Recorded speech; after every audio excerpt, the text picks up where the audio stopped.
to get the discussion rolling, I would start with a thought I had during watching the video, and a thought that I had as well during writing the employer's guide at the Image Project is a lot of the suggestions we do is quite applicable to every kind of diversity. Basically, especially in leadership training, in workers training and employment training. And what would you say, Keren, is the autism specific part of your talk, which will be specifically applicable to autism? That's a really good question and quite a tough one, I think. I started focusing on and asked the question about how can autistic individuals be supported, because I and as has helpfully been shown by Kate and others, Mark, beforehand, about the statistics in terms of the levels going into employment. So that was the reason why I chose to study this area, was really around there's something that is causing barriers that are challenges that perhaps it seemed to apply less so to other disability groups. So I guess that's always been my focus. And so, yes, the people I have spoken to and involved as my participants have always been sort of autistic people. However, I have been thinking a bit more about this area because so many of the autistic individuals that I've spoken on, and I've done subsequent cycles since the one that I've spoken about here, they actually have comorbidities. I don't know if I really like that term, but there are many that have ADHD or dyslexia or mental health conditions, or even some of those as well. So actually, one of the things I've been starting to think about is, should I be just offering specific things in the university, making recommendations that are so autism specific, or should I be using the term neurodiverse more, because that is more all encompassing, and because so many of the autistic individuals appear to have other conditions as well. I don't know if I'm answering your question. I more have that question myself, actually. It's as I'm evolving this year and I'm thinking, sort of at what I'm actually, the subsequent cycles are looking, what am I doing at Liverpool John Moores University and what should be done to help the students there? And I've put on workshops and I've recruited autistic consultants who are current students. And a couple of them have suggested, why not make it slightly broader? So it's something I'm really thinking about. I don't know if you have anything to add. All right. Now, Roy had a question, and then we will come to Gavin. Roy asked that they're great, or he mentioned that these are great suggestions, but how will they be implemented? Gosh, these questions are not easy, are they? Yes, that's a hard session. Yes, no.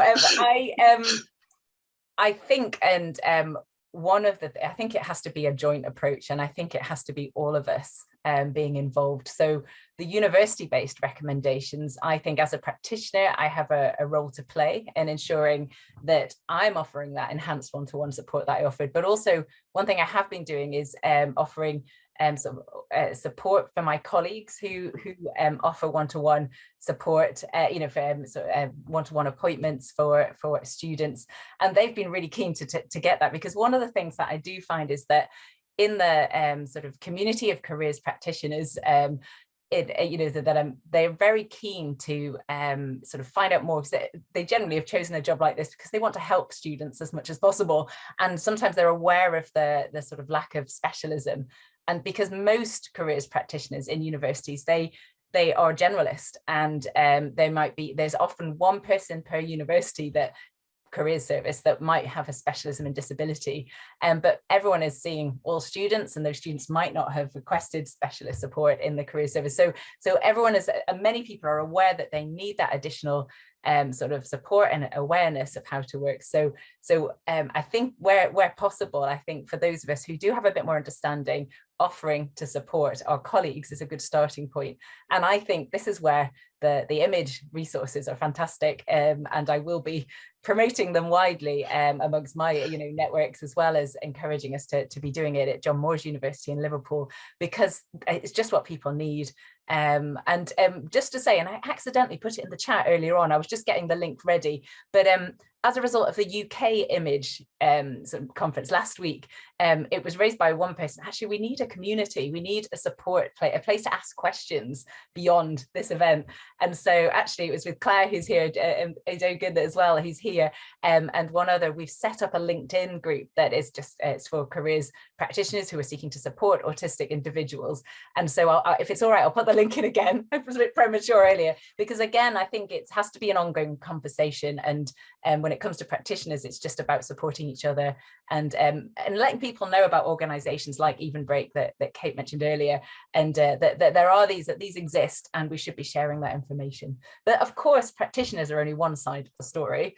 It's a very long answer, sorry. And the other side, I think it actually needs to come from more senior levels. So it's really good that one of the image, it's called a handbook, is it? Good Practice Guide is also about, the senior people who can allocate funding and make sure things happen at a strategic level within universities.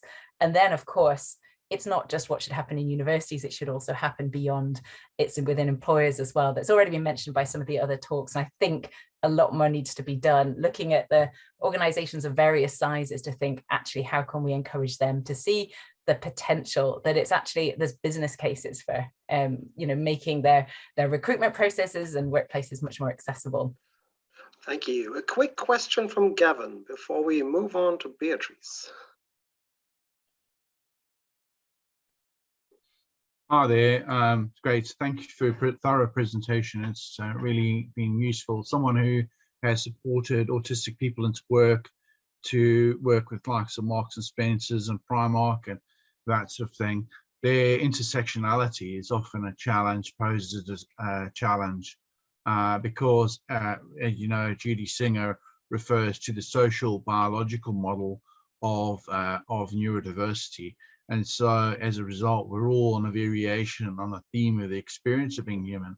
So how have you dealt with the intersectionality and the cross-section of individuals that you've come across and supported them in your advocacy? That's a really good question too.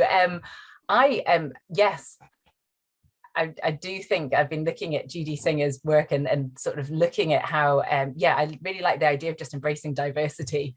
And one model that I've come across very recently, is partly because it's one of my supervisors for my PhD at Birmingham, is the biopsychosocial model, which actually is taking it one step further from the social model. I'm sure most people here are aware of that, but where the idea is that we don't think about things in terms of the deficits being, with the person, that a person is disabled by their surroundings and by the, some barriers that are out in their environment. But there's some issues with that are just actually, sometimes people are impacted by their autism or other disabilities or conditions they might have. So the biopsychosocial model is looking at, recognizing that whatever that disability is, the psychological impacts that there may be, thinking about mental health that's been mentioned already, as well as looking at the barriers that can be removed according to the social model.